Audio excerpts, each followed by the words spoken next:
Et je suis à Mannheim.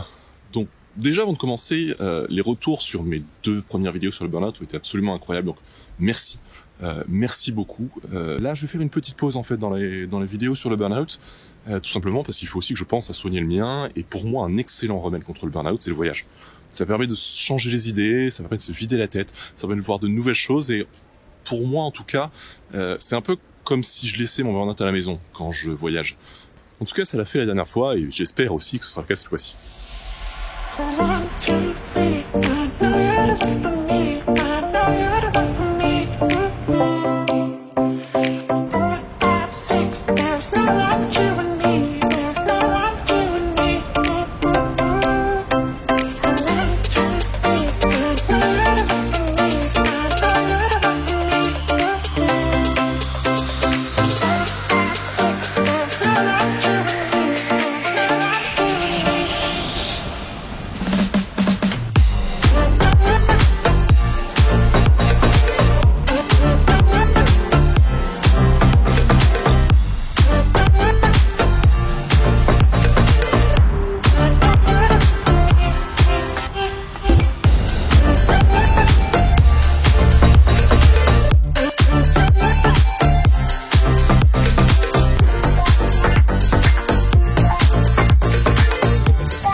Je me lance donc dans un road trip à travers l'Europe. Je vais donc visiter Mannheim, Hambourg, Berlin, Prague, Vienne, Budapest, Sofia et enfin Istanbul. Donc, je ne vais pas vous cacher, je suis un peu excité à l'idée de voir tout ça, de visiter toutes ces villes, de voir ce que ce voyage va m'apporter. Bon, faut dire que j'ai surtout hâte de voir Istanbul. C'est une ville que j'ai envie de visiter depuis des années. Et voilà, c'est pour ça que je voulais aussi en faire l'étape finale de mon voyage. Mais bon, comme on dit, il n'y a pas que la destination qui compte et je pense que ça va être pas mal.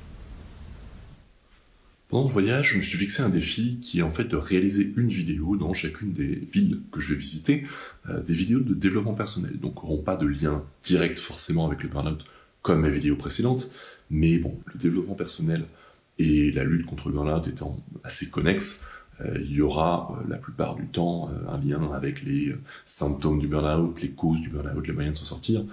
L'idée cependant étant que ce soit des vidéos qui soient intéressante et pour des gens qui ont fait un burn-out et pour des personnes qui ne connaissent absolument pas le burn-out.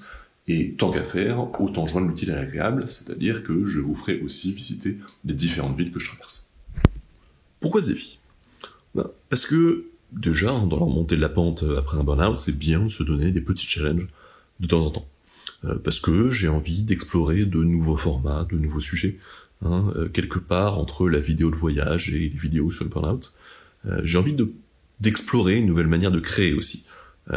Quelque chose de plus régulier, de plus spontané que ce que j'ai pu faire jusque-là.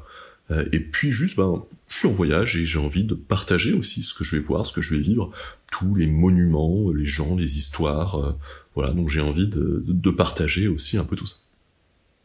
Mais dans la vie, et surtout quand on est en burn-out, il faut savoir se ménager. C'est bien d'avoir des objectifs, c'est bien d'avoir des ambitions, mais ça ne doit pas non plus devenir des contraintes démesurées. Et je dis que c'est bien, quand on est en burn-out, de se donner des petits challenges, mais il faut que ça reste des challenges à notre portée, sinon c'est contre-productif. Le problème de ce challenge, c'est qu'il est quand même un peu spécifique, et que j'ai pas la moindre idée de est-ce qu'il est à ma portée ou pas. Donc, pour éviter que ça dérape, pour éviter de le regretter, je me donne 2 règles à respecter. La première règle, c'est que j'ai aucune obligation de le faire. C'est-à-dire que je le fais parce que j'en ai envie, mais ça ne va pas devenir une contrainte inutile, ça ne va pas me peser, donc si je le sens pas, si j'en ai plus envie, ou pour toute autre raison, je peux tout à fait abandonner, décider de sauter une ville, décaler l'apparition de la vidéo, ou faire absolument ce que je veux pour que ça se passe mieux, quoi. La deuxième règle, c'est que je ferai en fait les vidéos dans le transport entre chacune des villes, soit dans le bus, soit dans le train, pour éviter justement que le fait de faire la vidéo n'empiète sur les visites et le fait de profiter de chaque ville.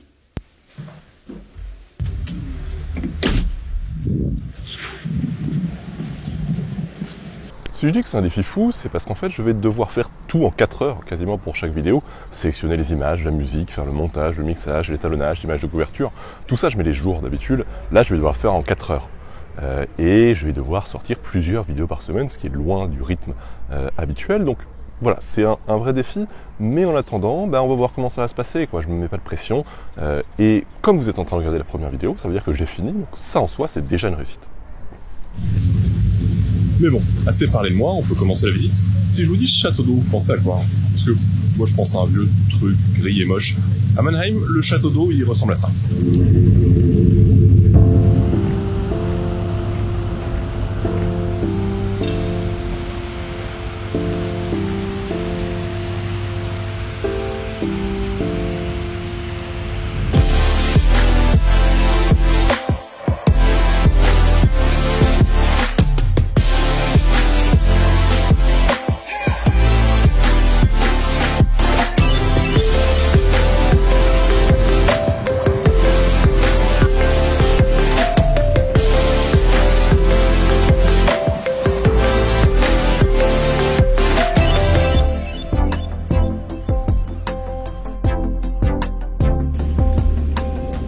Mannheim est une ville assez récente, elle a été fondée en 1606 sur la base d'un tout petit village, et c'est probablement pour ça que son centre, qu'on appelle le Quadrat, est en fait quadrillé, exactement comme à Manhattan. Et sa particularité, c'est qu'il n'y a pas de nom de rue, mais en fait, il y a des blocs qui sont identifiés par une lettre et un chiffre, un peu comme à la bataille navale. Ça peut paraître logique dit comme ça, mais quand on est habitué à un autre système, se repérer, c'est pas si évident.